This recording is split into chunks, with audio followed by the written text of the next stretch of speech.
Hi Leo, welcome po sa ating channel. At ito ay inyong monthly Kabay Tarot reading po. Love life niyo po. Love reading for Libra ngayong February 2024. Please be reminded that this is general reading po. So maaari kayo makarelate o hindi, just take what resonates. Gamitin ang reading na ito bilang gabay lamang. Balik po kayo dito bukas para sa ating daily Kabay Tarot reading.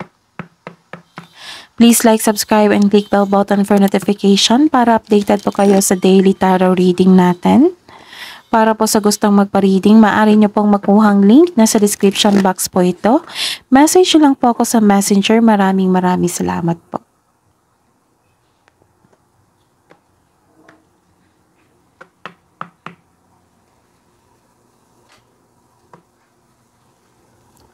Hi Leo, magandang araw po. Isipin niyo po yung ano nyo person. Isipin niyo po yung person nyo. Kahit crush nyo yan, isipin niyo po. Lahat po. Sa lahat po ng status ito. Okay? So, kunin niyo po again.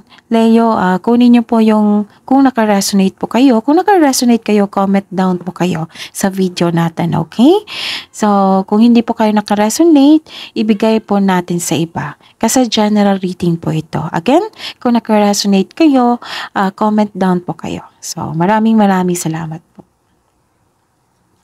Spirits guys, ano po ang ganap sa buwan nito ngayong February 2024 para po sa love life ni Leo?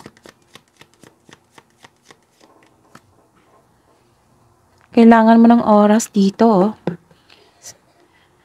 Siguro nagkaroon kayo ng space. Nag-isip para sa pag-iisip. So it takes time. Oh, I see. This is a healing process. Yes, it takes time talaga yung healing process. Matagal yan. At least nasimulan na. May progress naman ako nakikita dito sa healing na ito.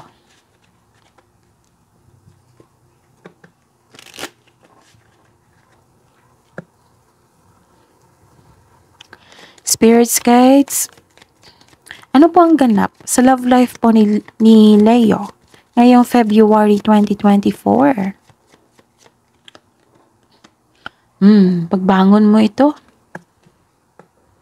May renewal po dito. May nakita ko renewal dito. Transformation din. May nakita kong self-growth dito.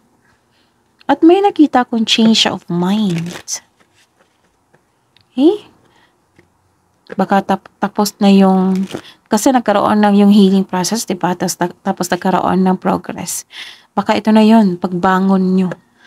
Ang pagbangon nyo dito is, kung lalabas itong Phoenix, meaning new beginning sa inyong buhay, bagong yugto sa inyong buhay. Ano po? Ano po ang ganap sa love life po ni Leo ngayong February 2024? The relationship is over. May natapos. Sabi nyo, no second chances. Dalawang card na po nagsabi dito na may growth talaga, self-growth. Transformation din ito. Okay? So, tingnan pa natin yung mensahe po.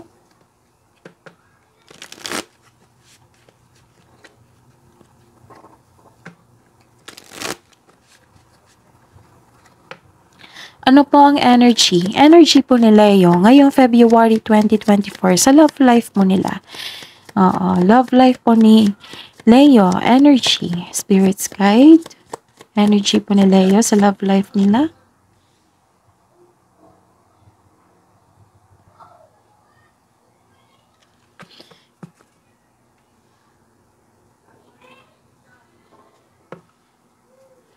Clarification po ng card na ito.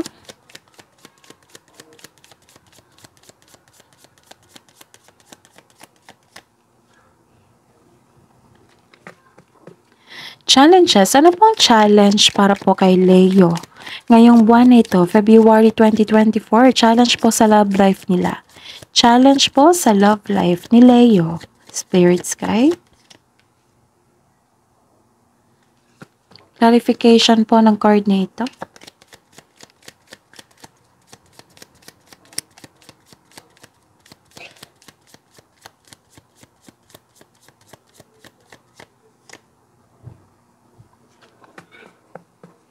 feelings mo sa person niyo. Feelings ni Leo, feelings ni Leo ngayon sa person nila, sa relasyon, sa kanilang relasyon. Clarification po sa card na ito.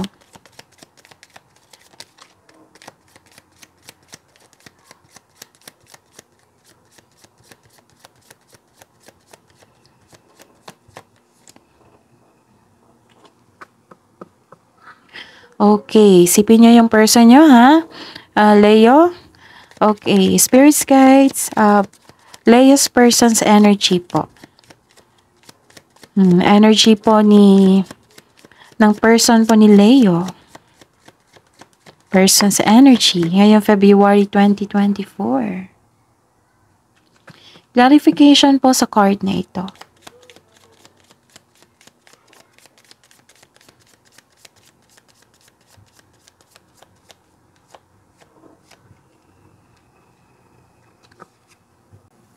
Hi Leo, please visit our channel po. Scroll down nyo lang po. Doon po yung separated video po ni Leo 2024. Opo. 2024, 12 months, 1 year gabay tarot reading po. Uploaded po noong December 2023. Okay? Tapos may bago po tayong upload. First quarter nyo po, Leo. January, February, March 2024 Gabay Tarot Reading at may February 2024 monthly Gabay Tarot Reading at may first half of the month of February 1 to 15, 2024 Gabay Tarot Reading. So, check nyo rin po yung daily nyo po, ha, Leo. Okay, maraming salamat po. Sa buwan na ito, ngayong February 2024 para po kay Leo. May nakita kong self-doubt dito. May sama ng loob. Yung energy nyo, may sama ng loob. Nagkaroon ng self-doubt.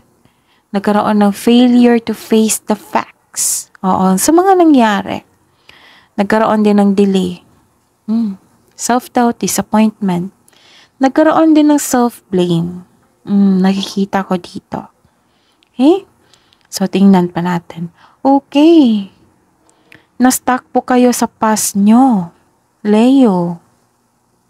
Nagkaroon din ng delay sa plano mo in terms of future plan. Feeling mo na-trap ka and unable to progress without really understanding why. Parang kumikilos ka lang na, kumikilos ka lang para may magawa lang kayo. Pero, you felt, na-stuck kayo sa past mo. Leo. Tapos, ang sabi po ng card dito, Leo, this card advise you to accept and move on. The past cannot be changed. Nangyari na kasi. Kailangan mo lang itong tanggapin na nangyari na ito sa iyo. Lahat naman ng pagsubok ay may naiwang aral sa ating buhay. So, iwan nyo na yung past, tapos kunin nyo lang yung learnings po. Kasi itong learnings na ito, magagamit mo yan sa susunod na challenges na future. Yung iba, pero same pa rin yung challenge na iyon. Okay? May sama ng loob dito. So, tingnan pa natin. Okay. May sama ka ng loob, na burnout ka rin. Parang sabi mo na, sobra na. Na-burnout ka sa trabaho, tapos na-burnout ka sa relasyon. Parang nagkaroon ng, sabi mo kasi dito na sobra na. Pagod ka pa sa trabaho, tapos sobra pa yung binigay. Sobra pa yung nangyari. May concern dito na being undervalued. Hindi ka binigyan ng halaga. Pero some of you nakikita ko dito na yung may mga marelasyon sa buhay mag-asawa dito, you are feeling burnout. Anong sabi mo, sobra na. Naisip nyo na gusto nyong iwan. Oo. Kasi feeling uneasy ka na Pero sabi ng card dito, it's never too late to begin again. Parang nawalan kayo ng ambisyon dito. Sobrang pagod nyo dito. Baka kailangan ng bakasyon po. Kailangan pag-isipan na mabuti. Hmm. Tapos gumawa po daw kayo ng solusyon kasi nakikita ko dito, na-trap ka kasi. Parang naubusan ka na ng solusyon. Parang ayaw mo na mag-isip. Parang trap ka lang. Pero nakikita ko naman dito na may parang inubos mo lang yung energy mo. Hmm. Na sobrang pagod ka dito. Pagod sa pagkakaisip, pagod sa sitwasyon.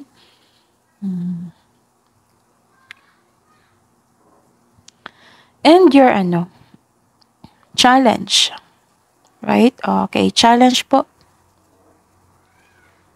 sa buwan na ito. Leo.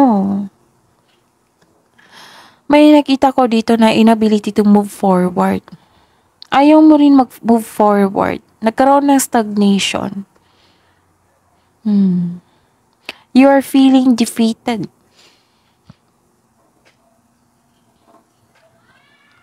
Tapos huwag kayong mag-isip ng negativity. Kasi iba yung ma-attract nyo yan, Leo. Confused ka dito sa mga nangyayari. You have lack of confidence. Kasi may pangarap ka sa relasyon na ito eh. Tapos nagkaroon ng problema, so na-stuck ka. Tapos you have lack of self-confidence, nagkaroon ng stagnation. Yung nawalan ka ng focus, feeling mo defeated ka, tapos nagkaroon ng loss of direction. May away kasi ako nakikita dito, Leo. Kasi hindi nagkaroon ng successful sa plano nyo. Yung isa hindi naka-move on or kayo hindi naka-move on, kaya nag-away kayo. Impulse control ay kailangan in order to grow and take action in a positive direction. Kailangan talaga ng pag-uusap dito, Leo. Nagkaroon lang ng hesitation po. Gusto nyong mag-take ng action pero feeling trap ka. Wala kang naiisip na solusyon eh. Nang sabi ng card, it's never too late to begin again. Kailangan yung bigyan ng aksyon at solusyon.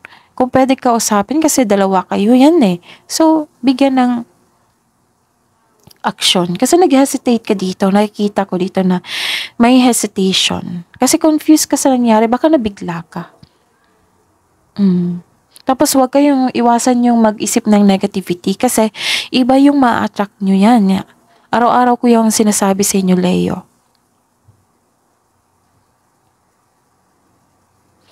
Okay? Ano pa? The clarification po sa challenge po ninyo ngayong buwan na ito.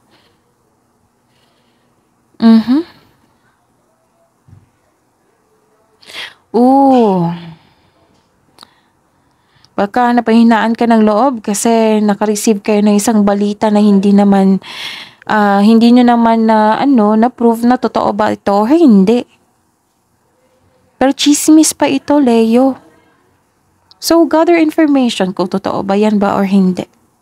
Siguro nagkaroon ng away dahil sa chismis.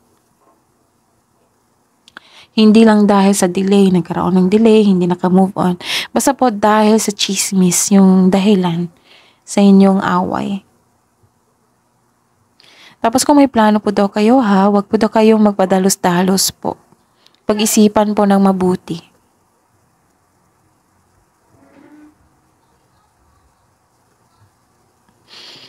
Okay, may concern kayo sa isang immature person. Parang puro reklamo yung nare-receive mo sa kanya. Yung reklamo sa responsibilidad, ganon. Sa halip na tugunan ang gawaing nasa kamay, ganon. Basta po may concern kayo sa isang immature person. Hindi ka hindi ka makagawa ng action kasi confused ka. Kasi itong taong ito naniwala sa chismis. At ikaw rin, baka naniwala ka rin sa chismis. So, gather factual information kung totoo ba yan o hindi. Kailangan yung suriin kung ano yung dahilan sa pagkakaroon ng disharmony sa inyong relasyon. Okay? So, feelings mo. Kamusta ang feelings mo sa kanya?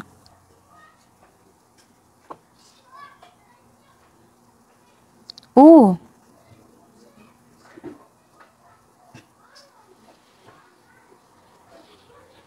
okay.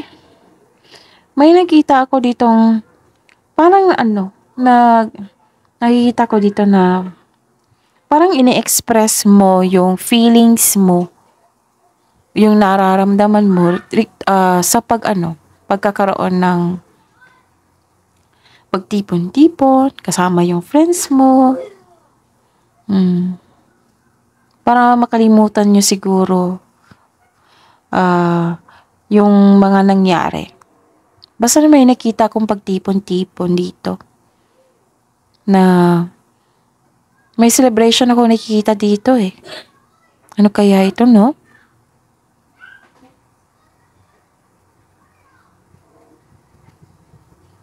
Okay. May nakita po ako dito. Na clarification po regarding sa feelings mo. Ma-express mo lang yung emotions nyo through celebration, pagtipon-tipon, kung may kasama ka. Tapos may nakita ko dito na malakas ang inyong intuition. Pero nakakaramdam ka ng takot. May nakita po akong pag-trapdoor dito. Or hindi kayo na hindi kayo satisfy sa inyong sa inyong togetherness, yung pagsasama na. May malalaman po kayong sikreto. Malalaman yung sikreto. Ano kaya ito, no? Itong sikreto na ito, Leo.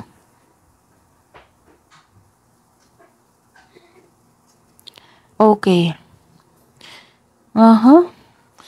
May sikretong mabubulgar at nagkaroon ng honest conversation. Ito na yon. Ito na yung hanap ko, yung conversation, na magkaroon kayo ng conversation. So remember, Leo, kung gusto nyo pang magkaayos, kung gusto nyo i-save yung relasyon nyo, kailangan nyong suriin nyo muna kung bakit nagkaroon ng disharmony. Tapos suriin nyo kung bakit kayo nagkaroon, kung saan. Tama yun. Nasuriin nyo kung bakit kayo nagkaroon ng disharmony. Ihanda nyo. Improve your communication, Leo. Tapos, ayun. Anong tawag nito? Mag-uusap kayo Dapat, kung mag-uusap kayo, huwag kayong magtulakan kung sino yung tama at mali sa inyo. Kung sino yung lamang sa inyo. Huwag kayong ganyan kasi hindi like for example, yan yung ugali ng partner nyo. Yung sa introduction sa inyong conversation, kasi may pag-uusap dito. Sabihan nyo na, gusto ko makipag-usap ako sa iyo. Makipag-usap ako sa iyo para magkaayos tayo, para i-save tong relationship nito. Hindi, ayoko makipag-usap kung sino yung tama at mali. Bigyan natin ng solusyon tong problema na ito para magkaroon ng pagkakaisa, agreement. Ganun. May mensahe pa nga dito sa mga single. May malalaman kayong sekreto mula sa inyong maniligaw. Ano kaya yan? Communication is the key. Nakikita ko dito. Okay. Your person's energy.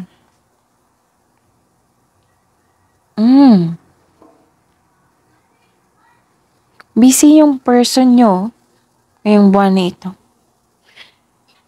Your person is building stability.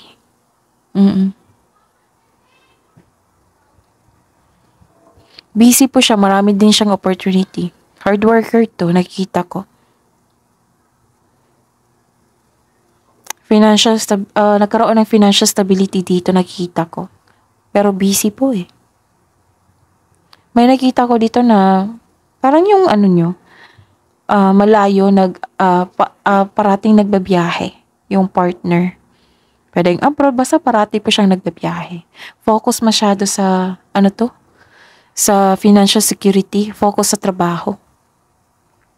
Okay.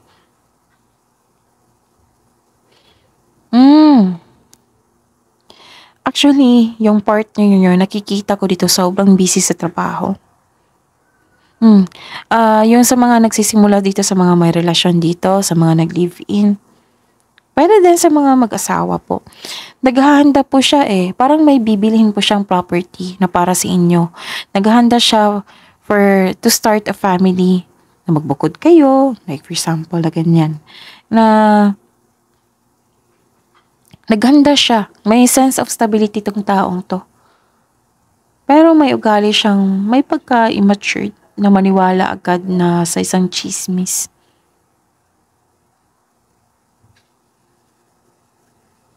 Pero may sense of stability tong taong ito. Gusto niya mag-level up. May plano siya, malaking plano sa inyo. Okay? Nakikita ko pa nga mga single dito na yung gusto nyo sa mga partner is may sense of stability, yung handa na. Actually, your person, nag-save po talaga ng money para sa future po. May specific goal po siya. Sobrang ingat to sa kaperahan. Puro money to. So, tingnan ba natin Basta po, plano to para sa inyo. Para magkaroon siya ng nagkaroon siya ng sense of stability, para magkaroon siya ng yung handa na may ma-achieve siya para sa inyo, para magiging okay. Okay. And the clarification po is, disappoint po siya sa mga nangyari. Pasensya na po sa ingay, ha? Naku, close-minded pala to. Pero disappointed po siya, pero close-minded siya. Parang naniwala talaga siya sa chismis. Naku.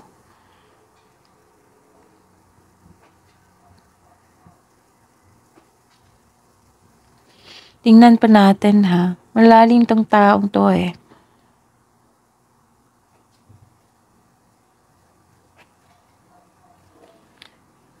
Parehas kayong exhausted.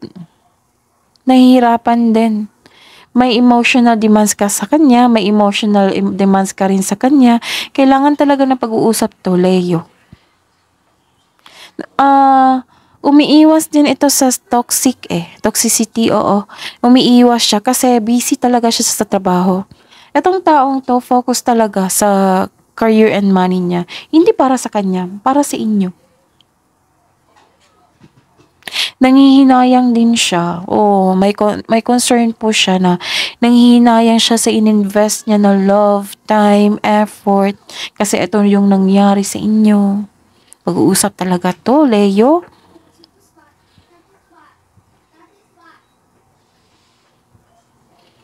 So yun guarded na po ito. Guarded po itong taong ito. Baka kailangan tong suyuin para magkaayos kayo. Komunikasyon lang talaga na egos clashing You're actually, sa tingin ko you're both, may stable na trabaho, stable na sa buhay Pero magaling kayong dalawa. Actually, magaling kayong dalawa. Matalino, magaling, lalo na sa trabaho. Pero, yung ego, nag-clash. Yung pride. Pag-uusap lang to. Close-minded pa siya dito So, kailangan talaga na i-save. Kaya pala may dito. Matigas Okay? So, that is your reading po for this month, Leo, February 2024, para po sa love reading niyo po. Okay? So, kung naka-resonate kayo comment down kayo sa video nyo. Tapos, kung naka-resonate kayo, take nyo. Tapos, take nyo yung mga advice po dito. Okay? Tapos, comment down kayo sa video natin. Tapos, yung hindi naka-resonate, ibigay nyo po sa iba. Kasi general reading po ito. Maraming salamat po, Leo. Please like, subscribe, and click bell button for notification para updated po kayo sa daily tarot reading natin. Maraming salamat po.